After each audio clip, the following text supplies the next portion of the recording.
Assalomu alaykum, qurilish qilmoqchi bo'lganlar.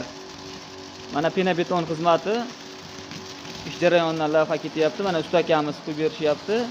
1 metr kvadrat usta aka qancha puldan bo'lyapti? 45 ming. Vodiy bo'ylab. Voha bo'ylabchi, uzoqroqqa bo'lsa?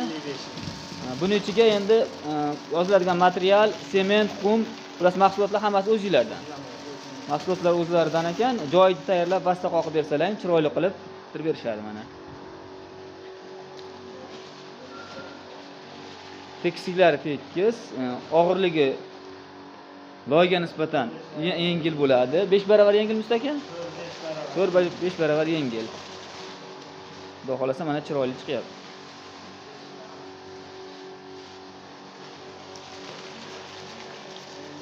Usta akaning nomerlarini yozib qo'yamiz. Bemalol xizmat bo'lsa aloqaga chiqib kelishlaring mumkin.